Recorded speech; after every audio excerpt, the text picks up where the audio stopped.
ಪಾಪ ಅವ್ರ ಪಾಡಗವರು ಅಲ್ಲಿ ಇಲ್ಲಿ ಇಂಟರ್ನ್ಯಾಷನಲ್ ಟ್ರಿಪ್ ಹೊಡ್ಕೊಂಡವ್ರೆ. ಅವ್ರ ಬಗ್ಗೆ ಏನ್ ಹೋಗ್ತೀರಾ? ಈಗ ಏನ್ ಹೇಳ್ತಿದ್ದಾರೆ ಅಂದ್ರೆ ಪ್ರಥಮ್ ಅವರು ಸತತ ದರ್ಶನ್ ಅವರೇ ಮಾಡಿಸ್ತಾ ಇದ್ದಾರೆ ಇದನ್ನ ಅಂತ ಹೇಳ್ತಾ ಇದ್ದಾರೆ. ಏನ್ ಹೇಳ್ತಾರೆ? ಅದೇನ್ ಪ್ರೂಫ್ ಐತೆ ಅದನ್ನ ತೋರ್ಸಕ್ ಹೇಳ್ರಿ. ಪ್ರೂಫ್ ಏನಾರು ಇರ್ಬೇಕಲ್ವಾ? ಇವಾಗ ಕೋರ್ಟ್ಗೆ ಹೋದ್ರುನು ಯಾರು ಮಾಡಿರೋದು? ದರ್ಶನ್ ಮಾಡಿರೋದ? ದರ್ಶನ್ ಫ್ಯಾನ್ಸ್ ಮಾಡೋರು. ಇವಾಗ ದರ್ಶನ್ ಫ್ಯಾನ್ಸ್ ಬೇರೆನೂ ಮಾಡ್ತಾರೆ. ಅದನ್ನ ತಗೊಂಡೋಗ್ಬಿಟ್ಟು ದರ್ಶನ್ಗೆ ಹೇಳ್ತಾರಾ?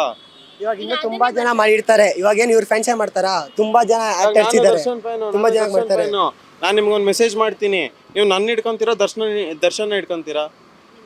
ನನ್ನ ತಾನೇ ಹಿಡ್ಕೊಬೇಕು. ಸುಮ್ಮನೆ ಬೇಳೆ ಬೇಯಿಸ್ಕೊಳ್ಳೋದಕ್ಕೆ ಅಷ್ಟೇ ಹೆಸರುಗಳನ್ನ ತೆಗಿಯೋದು, ಅದ್ ಬಿಟ್ರೆ ಇನ್ನೇನೇ ಇಲ್ಲ.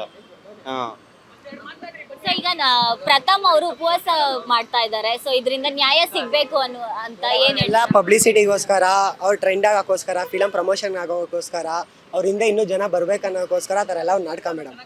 ಫಿಲಂಗೋಸ್ಕರ ಅಂದ್ರೆ ಪ್ರಮೋಷನ್ಗೋಸ್ಕರ ಅಂತ ಹೇಳ್ತಾ ಇದ್ದೀರಾ. ಸೊ ಅವರು ಹೇಳಿಕೆನೂ ಕೊಟ್ಟಿದ್ದಾರೆ, ನಾನು ಫಿಲಂಗೋಸ್ಕರ ಮಾಡ್ತಾ ಇದ್ರೆ ಟೀ ಶರ್ಟ್ ಹಾಕೊಂಡು ಮಾಡ್ತಾ ಇದ್ದೆ, ಈ ರೀತಿ ಎಲ್ಲ ನನ್ಗೆ ಮಾಡೋ ಅವಶ್ಯಕತೆ ಇಲ್ಲನು ಅಂತ ಹೇಳಿ.